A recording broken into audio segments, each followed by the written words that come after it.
Do you own a business? Even if you don't, I bet you have strong opinions on how to run one, and you may or may not know what you're talking about. In this episode of the I Can't See You podcast, I'll talk about that as well as a new beauty line coming out that has Braille on the packaging. From Studio C, welcome to the I Can't See You podcast with David. He can't see, but he's got a lot to say and a face for radio. Hello there, and welcome to episode 99 of the I Can't See You podcast. My name is David, at David Benj on all the socials. I really appreciate you joining me for this episode. And can you believe it? Next week, it's going to be episode 100. But this is 99, and I had a couple of ideas in mind when I thought about naming it. And then after I thought about it for just a minute, it was a no-brainer. If you grew up in the 80s, you know where I'm going. Nina came out with a song called 99 Luftballons. Then it got translated into English, and it's 99 Red Balloons. So this is the Red Balloon episode of the I Can't See You podcast.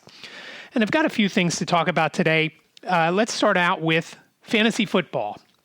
And it's kind of sad and kind of funny. I played David Cleveland. If you listened back last November, I had David Cleveland on the podcast, and it was right before the playoffs, and I had him on, and we talked about fantasy football and how we deal with everything being blind and doing it with the app or on the computer. And he was all set to make the playoffs. He was in. There was only one remote chance that he wasn't going to get in. If he won, he was in. If he lost, he was still in unless one thing happened. And it was, again, very remote possibility. Well, of course it happened. So I take full responsibility for him missing the playoffs last year. And so I kind of felt bad when I beat him this week because we were texting back and forth before the weekend. And I said to him, let me be the first to congratulate you on your win. And he said, I don't know. I didn't have a good game. I didn't have a good player, didn't do well on Thursday night, and it doesn't look good for me. I said, oh, you're kidding. You're in. Don't worry about it.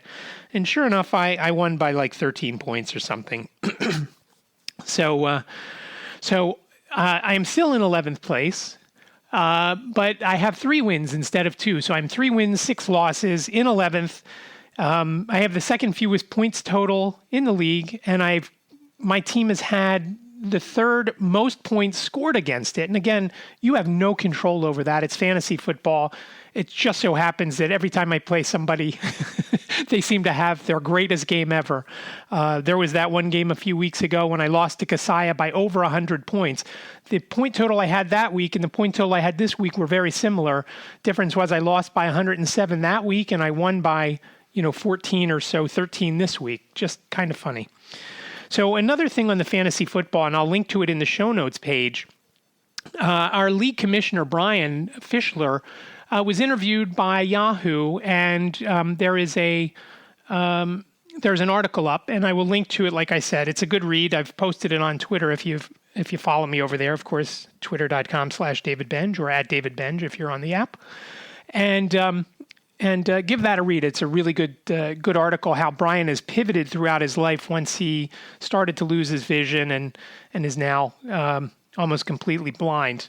So check that out. Another thing I wanted to talk about, and I can't tell you how excited and how happy we are to say that our condo is finally on the market. Liz and I have been busting our butts to get it ready, and by busting our butts, basically, I've been meeting people over there either to let them in or talk about what needs to be done and then having them do it.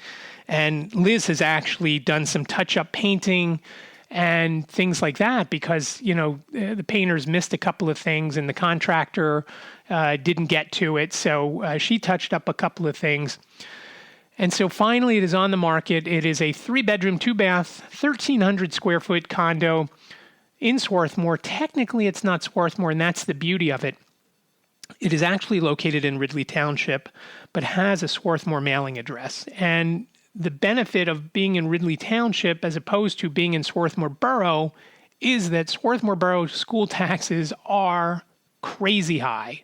The Wallingford Swarthmore School District, which both Liz and I actually went to, taxes in that district are so high. When we lived in Media, and had our house was around 4,000 square feet, give or take. Our taxes and Liz's parents' taxes at the time were almost identical. Their house was maybe 1/3 to 1/2 the size of our house. And it is just mind-boggling that they are that close, for what we had.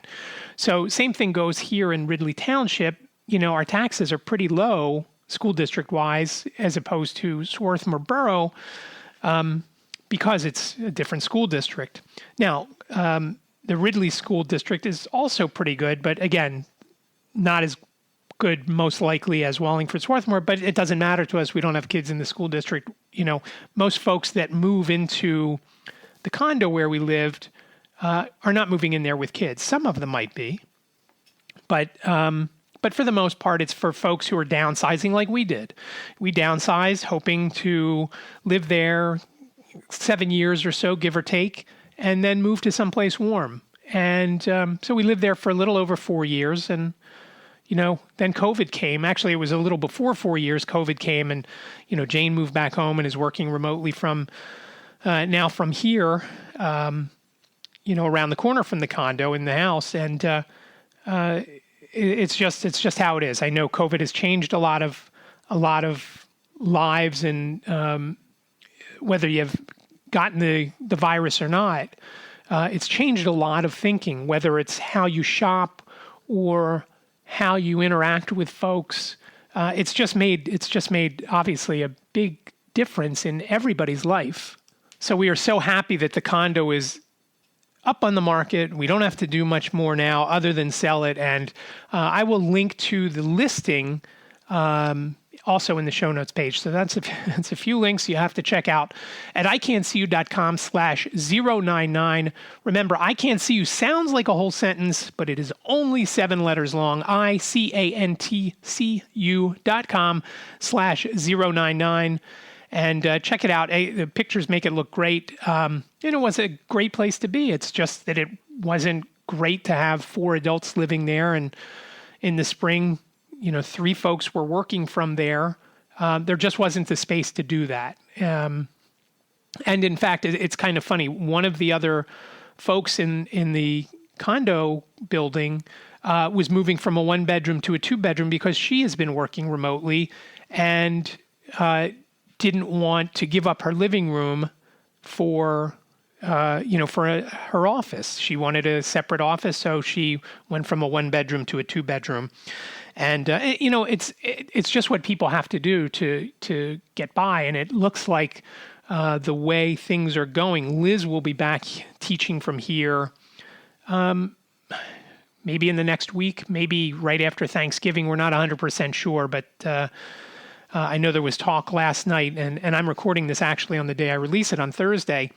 There was a meeting at the Children's Hospital of Philadelphia, also known as CHOP, that talked and recommended that schools in the Philadelphia area go back to remote only.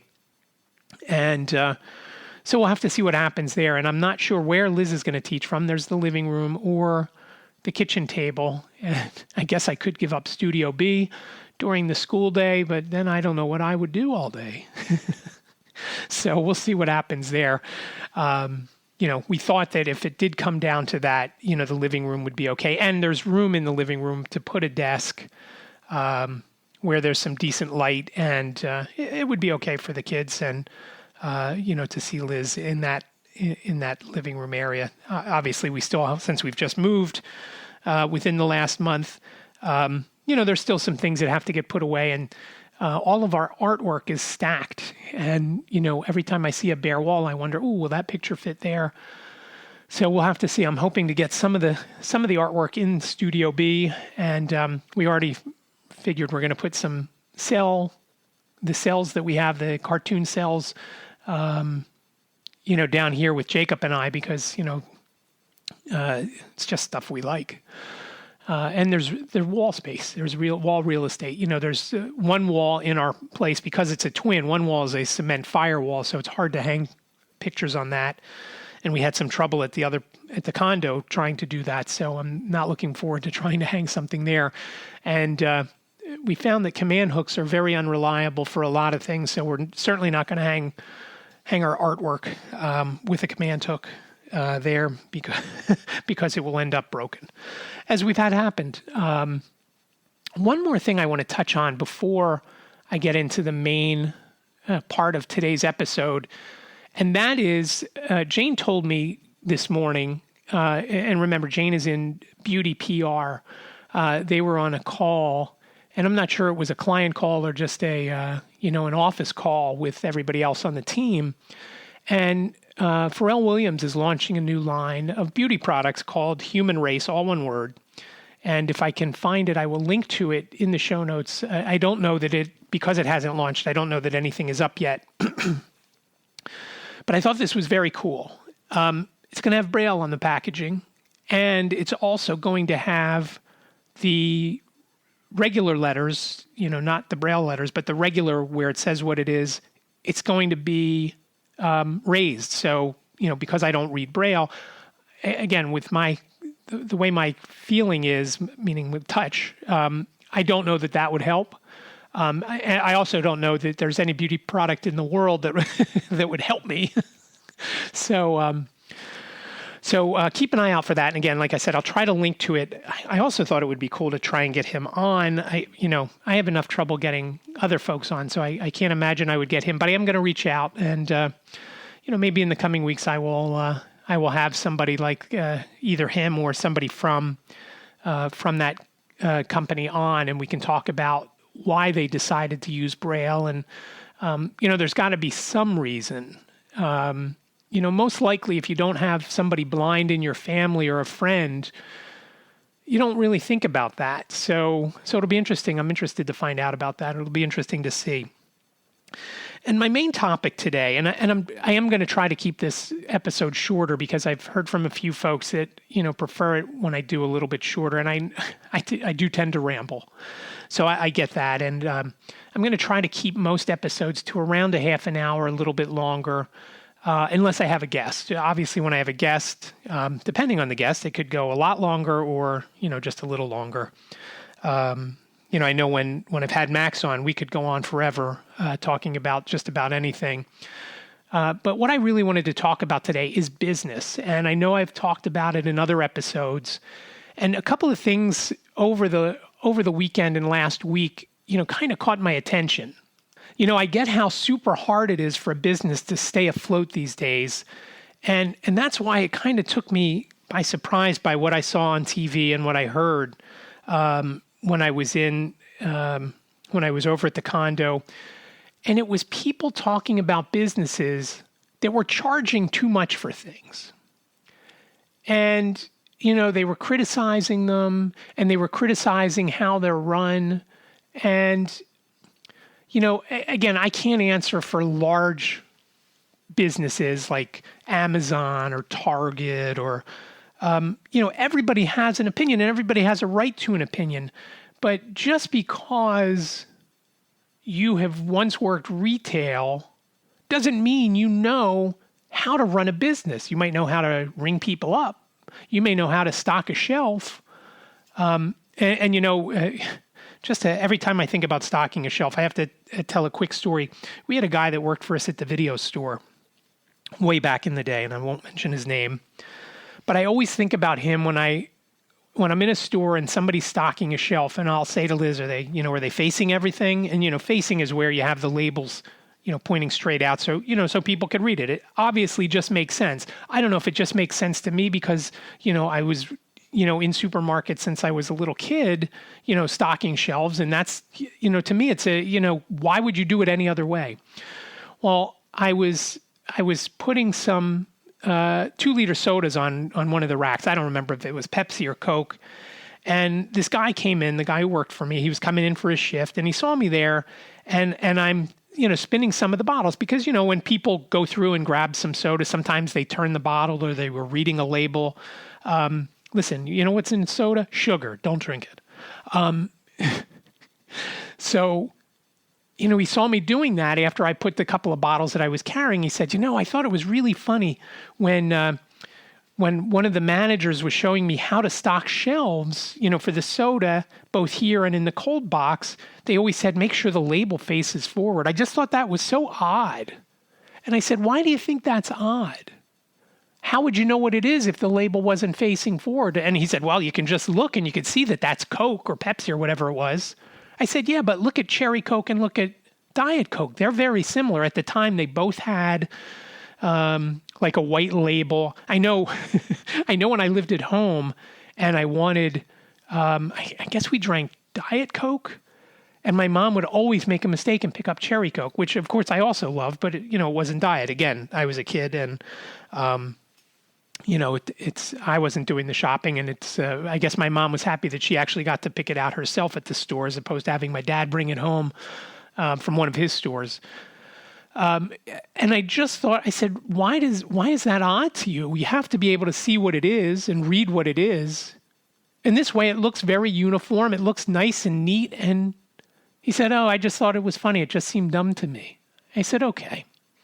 And again, so there you go. And sometimes that's the mentality. Now that guy and I don't know what he does now. He was a kid. He was a high school kid at the time. And and that was when we were in our original location of the video store, and we moved to the new location in 1993. So what is that? 27 years ago, and so he's probably close to 40 now. So I don't know what he does, but maybe I'll have to look him up. So when someone says, "Oh, this business is doing it wrong," or they're charging too much, or they don't need to charge that much for that service or product, you don't have to buy that service or product. If you don't like the price or like the product or like the way the company does business, don't shop there. Go to someplace else. And I get it how some people now want to try to shop small because, again, those folks are the ones who are suffering the most, the small businesses, just like I had. Whether it was the video store or the beauty products store, Salon Supplies and Interiors.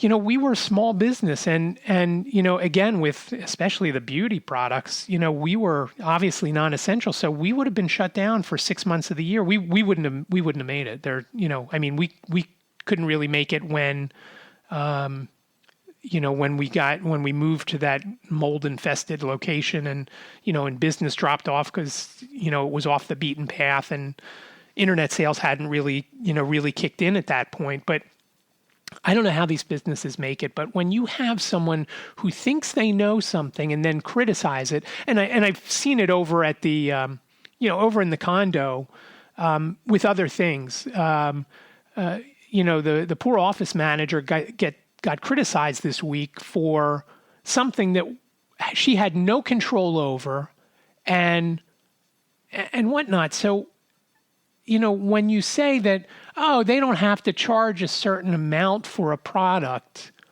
why not? It's their business. If you don't like that price, find a different product at a better price or find that product at a lower price. In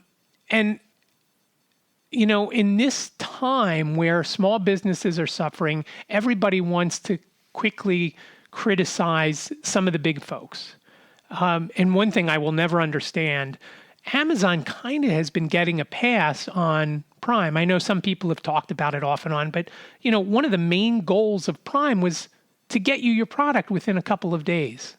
And I get it. There's a pandemic. I understand. But why there hasn't been as much blowback on that, where somebody's paying $100 and some odd a year, and I know you get the video and stuff with it, but that's not what it was billed at when it was launched. It was billed at 2 days shipping and the video.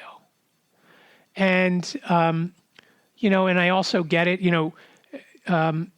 places like Target who are deemed essential, and I'm glad they are because, the Jacob has been working there the whole time and getting I don't want to say combat pay, but they bumped him up a couple dollars an hour once everything started. I guess so folks wouldn't call out because they need people to staff the store. And, I can't say that I'm not concerned with him going in every day. And he is no longer primarily a cashier or self-checkout. And the self-checkout was the worst, because self-checkout, you're literally standing shoulder to shoulder with the customer, as they, have an issue punching something in or ringing something up or not coming up when you scan it. So the fact that he's not doing that as his primary task over there makes me feel better. There's less interaction with, a whole bunch of people. I mean, there's still interaction with people, but he's one of the ones that now, works in the back room. And when orders come in, he goes and pulls the orders, that get shipped out or picked up, the curbside pickup or whatever. But, when folks criticize Target, sometimes it's warranted. Is it unfair that, you can go buy a camera at Target, but you couldn't go to the camera store that's owned by the local guy for the last 30 or 40 or 50 years? So how does that camera shop survive? And of course they don't. But when I hear the criticism of business, there's not a shortage of businesses. There is places everywhere. And the last time I checked, you can find just about anything you want on the internet. And in fact, that's where you found this podcast. It wouldn't exist without it. Some businesses wouldn't exist without it. Think, what would you do without Amazon right now? What would you do if you couldn't go to your computer and order stuff? And I heard on the radio this morning about, stock in Amazon and Target and Wayfair and places like that have gone way up today because everybody's worried about, things shutting down again. So while you can, please shop at those small businesses. If you don't like what they sell or you think they're charging too much, go someplace else. But remember, they have to feed their family. If you've worked or in a small business, or just because you've shopped in a small business for years or decades or whatever it might be, that doesn't mean you know how to run that business. You can point out an issue and you might say to the shop owner, hey, you know what, what if you tried this? People used to do that, both at the video store and salon supplies. And sometimes they had a good idea, and other times it was, something that would just benefit them. And they were just, they didn't like our hours, or they didn't like with the video store, they didn't like our hours because, you close early on Sunday. But you know what? We didn't change it from the day you rented that movie. You always knew it had to be back by 8 o'clock on Sunday night if it was an overnight rental at the time. And then as time went on, rental time periods expanded, and, that wasn't always the case. So it just is mind-boggling to me that, people will call a business owner greedy if they're trying to make a buck. Remember, a business is in business to make money. If they don't make money, there's no business. So, again, you have your right to criticize it, but don't go saying they're greedy or they're gouging because they have a product either that nobody else has, or they're selling it at what you think is too high a price. Go somewhere else. If it's a can of soup, go to a different store and get a can of soup there. That's it just bothers me. And maybe the whole greedy thing is, or the criticism, reminds me of, people criticizing Jewish folk because they're greedy. A lot of Jews own businesses, and, maybe some of them are. But you know what? There's also other folks that, may try to gouge you. But for the most part, businesses are there. They're trying to survive. And I was just disappointed when I heard the different things that I heard, over the last week or so. And I just, I heard a lot of things both in the video store and in the beauty products and salon equipment business that troubled me. People making fun of me not being able to see, and and that's something, obviously, kids especially. Going back, maybe not so much now because bullying is such a big thing, but my God, if I complained about all the different times people said something about me not being able to see or being Jewish, I still remember sitting at a table at lunch and one of the quote-unquote monitors who was just a kid in a higher grade. I don't remember if I was in 6th or 7th grade, but this kid was either in 7th or 8th, depending on what I was in. He heard somebody call me, somebody said, "Hey, Goldstein is da-da-da-da-da." And he came over to me and said, "Your name is Goldstein?" And he handed me a penny. That may have been my first profit. Did it bother me? It did, but not to the extent that it probably should have. Back in the day, my dad would have punched the guy in the nose, when he was in school. And he only went through 8th grade, so, that would have been about the end of his career in school. And the guy who he punched, they became friendly over the years. And every time, we would see this guy, he would always come over to me when I was a little kid and he would say, "Your dad once knocked me on my ass." Because I said, I don't remember exactly what he said to him. He called him something about being Jewish. And, my dad took offense to it and punched him in the nose. And that was the end of that. And it never happened again from that guy. And like I said, they became buddies.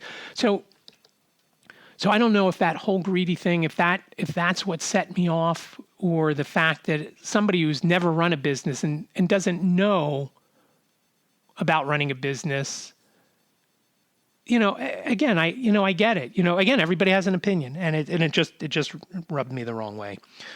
So that is all I have for you today on the Red Balloon episode of the I Can't See You podcast. Please connect with me on social media at David Benj on Twitter and Instagram and YouTube and Facebook.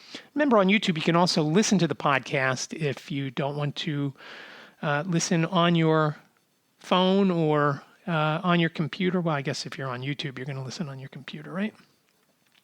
So I do appreciate that. And remember, this holiday season, as it approaches, if you're shopping at Amazon, please use my link and we will earn a little commission. It helps us out, helps the show pay for some of the expenses, the web hosting and the podcast hosting, which is done by Libsyn, which is a great company, by the way. If you're looking to start or run a podcast, Libsyn is a great host to host your media files. I am not an affiliate there, although I guess I should be now. But please, Amazon orders, ican'tseeyou.com/Amazon will take you right to Amazon's homepage, and you can go and buy what you need. And like I said, we will earn a little commission, and it is much appreciated. Every little bit adds up. And again, I appreciate you listening. Next week, we hit triple digits, and I'm hoping that I'll have a new intro and outro because we're not in Studio C anymore. But for now, please stay safe, wear your mask, wash your hands, and then wash them again just to make sure you got it all. Stay safe, be well, and I'll talk to you next week. Thank you for listening to the I Can't See You podcast. Follow David on Twitter. He is at David Benj.